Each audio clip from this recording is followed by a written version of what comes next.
There's this quiet panic that sets in around 3 in the morning when you can't sleep because you're doing mental math about bills that are due before your next paycheck arrives.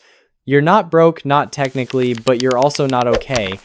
You have a college degree, a job, maybe even a decent salary by most standards, yet somehow you're always calculating, always anxious, always one unexpected expense away from serious trouble. And the strangest part? You spent 16 years in school learning calculus you'll never use and historical dates you've already forgotten, but nobody ever sat you down and explained how money actually works. My name is Anderson, and I've watched brilliant people, engineers, teachers, doctors, make catastrophic financial decisions not because they're stupid, but because they were never taught the language of money. They can explain photosynthesis or the Treaty of Versailles, but they can't tell you the difference between a Roth IRA and a traditional one. They can solve complex equations, but they don't know why their credit card balance never seems to go down despite making payments every month. This isn't a personal failure, it's an educational one. And today, we're going to fix it. If you're tired of feeling like everyone else understands something about money that you don't, if you're frustrated by the gap between what you earn and what you keep, or if you're just done pretending you have a plan, when you're really just reacting to whatever happens next, stay with me. Subscribe if this is the clarity you've been looking for, because we're about to cover everything the education system should have taught you but didn't. And I'm not going to sugarcoat it or sell you a fantasy. We're dealing with real money, real limitations, and real strategies that work even if you're starting from behind. Most people think financial literacy means knowing how to balance a checkbook or understanding what interest rates are. That's not literacy, that's vocabulary. Real financial literacy is understanding how your decisions today echo across decades. It's recognizing the invisible architecture that determines whether you're building wealth or just treading water. And the first step isn't learning fancy strategies or investment vehicles. The first step is understanding exactly where you're standing right now. Here's what nobody tells you. Most people have no idea what their actual financial position is. They know roughly what's in their checking account. They have a vague sense that they owe money on some things, but they couldn't tell you their net worth within $50,000 if their life depended on it. And this ignorance isn't harmless. It's like trying to navigate without knowing your starting coordinates. You might move, but you're probably not moving in the right direction. Your financial reality consists of 3 measurements that tell you everything you need to know. First is your net worth, not your income, not your salary, but what you own minus what you owe. Add up everything: bank accounts, retirement funds, the value of your car, any real estate, investments. Then subtract every debt: credit cards, student loans, car payments, mortgages. The number you get might be positive, might be negative, might be embarrassingly small. Doesn't matter. What matters is that you know it, because you can't improve what you don't measure. According to Federal Reserve data, the median net worth for households under 35 is around $39,000. If you're in your 40s, it jumps to about $130,000. These aren't goals, they're benchmarks. If you're below these numbers, you're not alone, but you are behind. If you're above them, you have momentum. Either way, knowing where you stand relative to reality gives you context that feelings can't provide. The second measurement is your monthly cash flow, and this is where most people discover uncomfortable truths. For one full month, track every dollar that enters and exits your life, not estimates actual dollars. Your income is probably straightforward, but your expenses will surprise you. Subscriptions you forgot about, small purchases that seemed insignificant alone but devastating in aggregate. The difference between what comes in and what goes out is your surplus or deficit, and this number determines whether you're moving forward or slowly drowning. A $300 monthly surplus doesn't sound life-changing until you realize that $300 invested every month at 8% returns becomes nearly $500,000 over 30 years. Most people don't fail because they earn too little, they fail because they never create surplus. They earn more and spend more and wonder why their situation never improves. The third measurement is your financial runway, how long you could survive if your income disappeared tomorrow. Take your monthly expenses and divide them into your liquid savings. If you spend $4,000 a month and have $12,000 in accessible accounts, your runway is 3 months. Most experts recommend 3 to 6 months, but here's the reality. Nearly 40% of Americans couldn't cover a $400 emergency without borrowing. If you have even 1 month of runway, you're ahead of millions of people. If you have 3 months, you've crossed into a different psychological territory entirely. Understanding these 3 numbers, net worth, cash flow, and runway, gives you something most people never develop: financial self-awareness. You stop operating on vague anxiety and start operating on data. You stop comparing yourself to carefully curated social media lives and start comparing yourself to objective benchmarks. And most importantly, you stop making decisions based on what feels affordable and start making them based on what actually moves you forward. Now let's talk about goals, because this is where most people's financial plans fall apart before they even begin. They set vague intentions: save more money, get out of debt, be financially secure, that sound responsible but mean nothing. A goal without specifics is just a wish with better branding.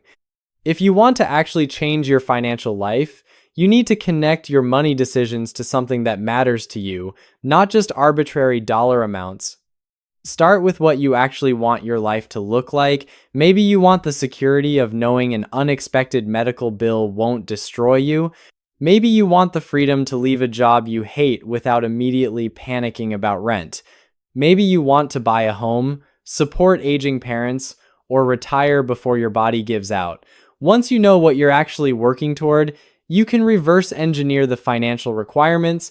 Freedom requires a large emergency fund and low fixed expenses. Home ownership requires down payment capital and stable income. Early retirement requires serious wealth accumulation that goes beyond just participating in a company retirement plan. The difference between people who achieve financial goals and those who don't isn't discipline or willpower, it's specificity. I want to save $15,000 for a house down payment within 24 months is achievable. I want to save more is not. I want to eliminate my $18,000 in credit card debt in 18 months creates a plan. I want to get out of debt someday creates guilt without progress. But here's where reality needs to enter the conversation. Your goals have to match your math. If your monthly surplus is $200, you cannot save $30,000 in a year. The numbers don't work. You'll get frustrated, feel like a failure, and quit. Better to set a goal you can actually accomplish and build momentum than to set an impressive goal that guarantees defeat. Small wins create belief. Belief creates bigger action. Bigger action creates real change. Your goals should also exist across different time frames. Short-term goals might be building a $1,000 starter emergency fund or paying off one credit card.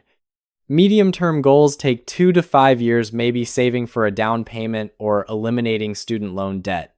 Long-term goals are things like retirement or financial independence. Having goals across all 3 horizons means you're making progress on multiple fronts simultaneously. As you accomplish short-term goals, you redirect that effort toward medium and long-term objectives. Nothing is wasted. This brings us to the word everyone hates: budget. But let's reframe what a budget actually is, because most people think of it as financial punishment, a rigid system of deprivation and spreadsheets that removes all joy from life. That's not what an effective budget does. An effective budget is permission to spend money on things you value without accidentally sabotaging your future. It's a spending plan, not a restriction plan. The best budget is one you can maintain for years, not one that looks perfect on paper but collapses after 2 weeks. There are several approaches that work. The 50-30-20 rule allocates 50% of after-tax income to needs, 30% to wants, and 20% to savings and debt. It's simple, flexible, and surprisingly effective for people who want clarity without complexity. Zero-based budgeting assigns every dollar a specific job before you spend it. Your income minus your expenses equals zero, not because you're spending everything, but because everything is intentionally allocated. This works well for people who like control and optimization. The envelope method uses physical cash divided into spending categories. When the envelope is empty, you're done spending in that category. This works exceptionally well for people who struggle with abstract digital transactions because it makes spending tangible and finite.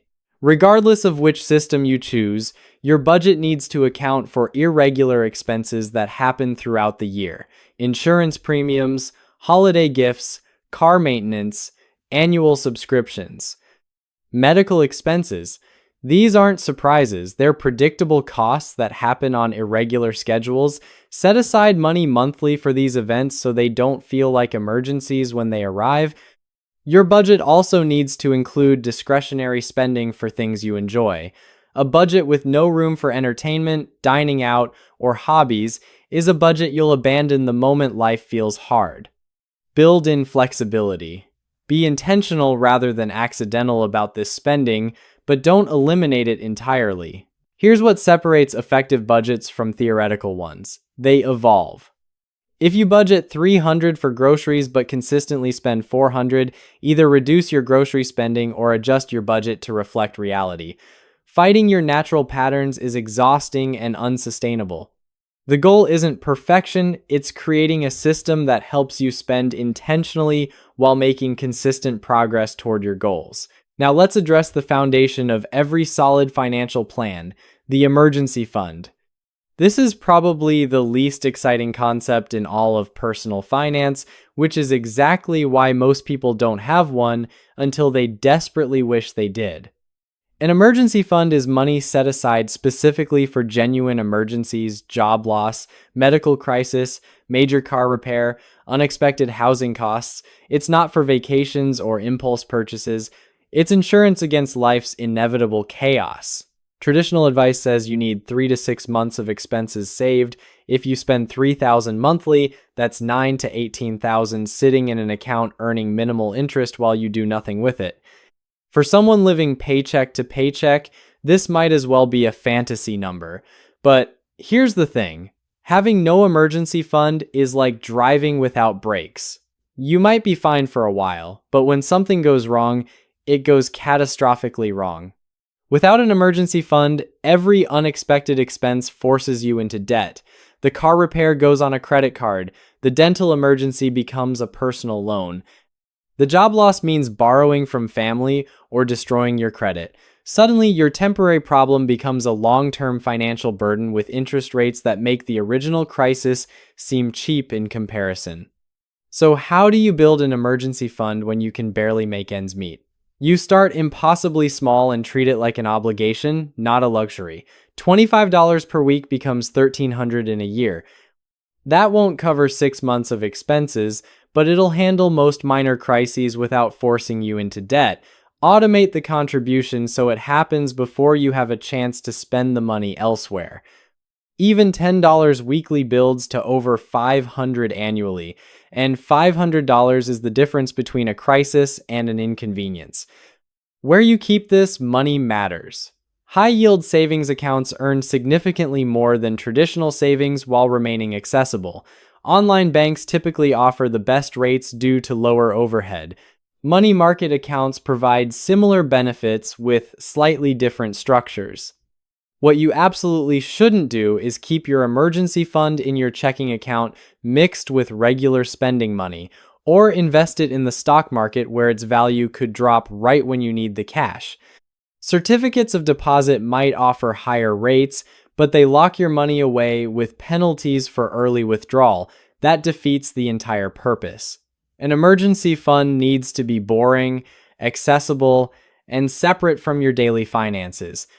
It's not meant to make you rich, it's meant to prevent you from becoming poor when life inevitably throws problems your way. The size of your emergency fund should reflect your specific situation, not generic advice.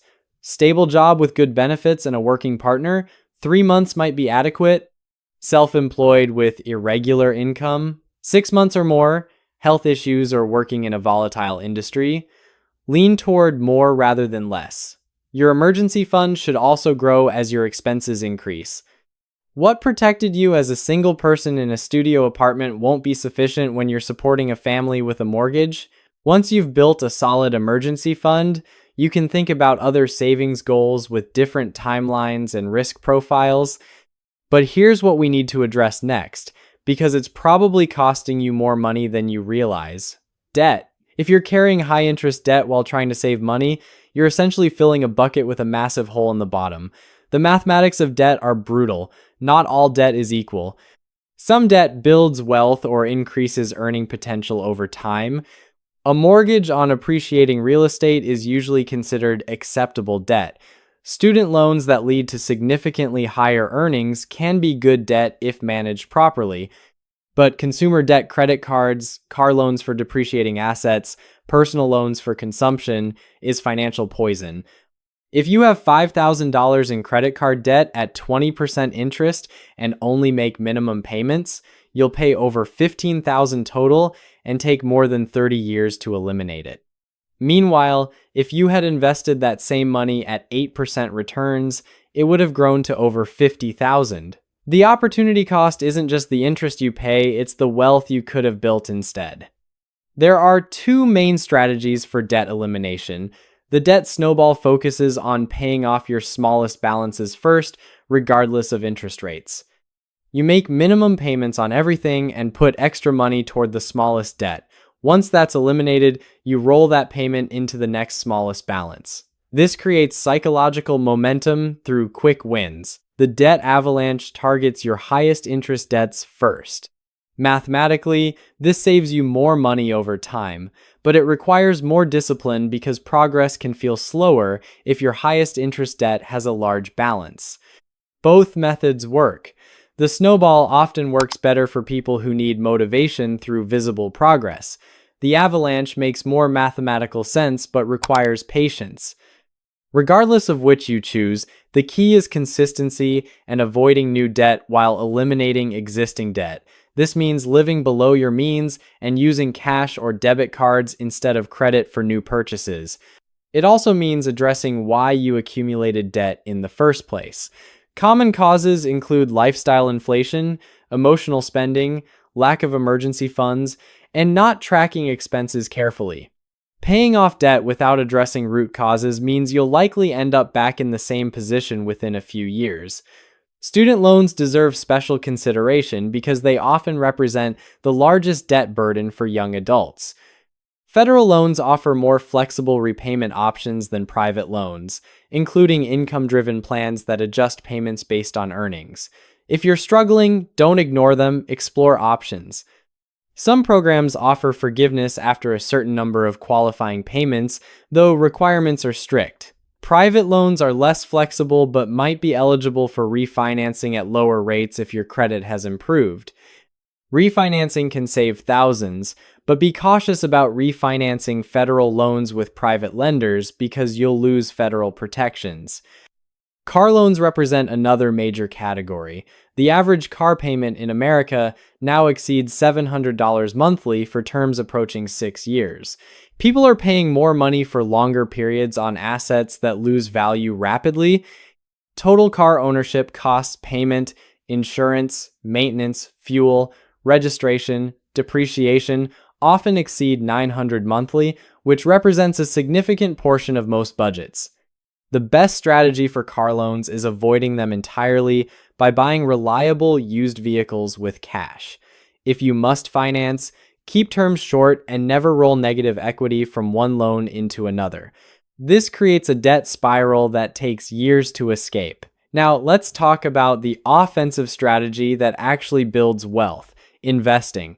This is where most people freeze because investing feels complicated, risky, and intimidating. But here's the truth.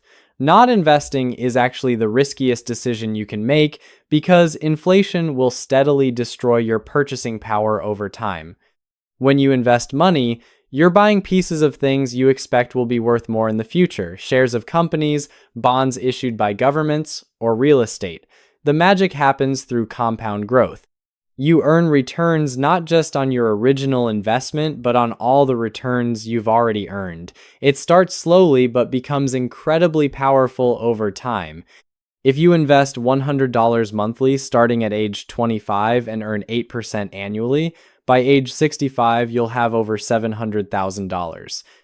Wait until age 35 to start that same 100 monthly, you'll only have about 300,000 by 65. That 10-year delay cost you 400,000 even though you only invested $1,200 less total. Time is your most valuable asset when investing, not the amount you start with. A 22-year-old investing $50 monthly will likely end up wealthier than someone who starts investing $500 monthly at age 40. For most people, low-cost index funds that track the total stock market are the best option. These funds own tiny pieces of hundreds or thousands of companies, spreading risk while capturing overall economic growth. The S&P 500 has averaged about 10% annually for decades, surviving depressions, wars, recessions, and crises. Could that change? Yes. But betting against continued human innovation and productivity is a losing proposition. What most people get wrong is thinking they need to pick individual stocks or time the market. Trying to outsmart the market usually leads to worse results than simply buying a broad index fund and holding for decades. Even professional fund managers struggle to beat index funds consistently after accounting for fees. Your investment strategy should be boring, not exciting. Exciting usually means risky speculation. Boring strategies consistently investing in diversified index funds while reinvesting dividends have created more millionaires than any get-rich-quick scheme ever invented. What about market crashes? Yes, your investments will lose value sometimes, possibly substantial value. The 2008 financial crisis saw 50% drops. The 2020 pandemic saw 30% drops in weeks. These declines are terrifying, but temporary if you maintain perspective. Here's the counterintuitive truth. Crashes are actually beneficial for young investors who regularly contribute. When prices drop, your contributions buy more shares at lower prices. When markets recover, and historically they always have, those extra shares become incredibly valuable. The key is timeline. If you need investment money within 5 years, the stock market isn't appropriate. Stock investing is for money you won't need for at least 10 years, preferably much longer. Emergency funds and short-term savings belong in safer accounts. If your employer offers retirement plan matching, that's your first priority. Employer matching is literally free money. Even if you only contribute enough to get the full match, that's an immediate 100% return before any investment growth. After maximizing employer match, consider an individual retirement account, either traditional or Roth. Traditional IRAs provide current tax deductions, but you pay taxes on withdrawals. Roth IRAs don't provide current deductions, but all retirement withdrawals are tax-free. For most young people, Roths make more sense because you're likely in a lower tax bracket now than you'll be in retirement. The key to investment success isn't picking perfect funds or timing markets perfectly, it's consistently investing money every month regardless of what markets are doing. This strategy, called dollar cost averaging, automatically buys more shares when prices are low and fewer when prices are high. Success requires emotional discipline. When your account drops 20 or 30%, which will happen multiple times, you'll be tempted to sell. This is exactly wrong. Successful investors continue during scary times because they know that's when they're getting the best deals. Your financial future is determined by what you do next, not what you know or intend to do someday. The information gap no longer exists. The only gap remaining is between knowing and doing. Everything you need is here. Now it's your move.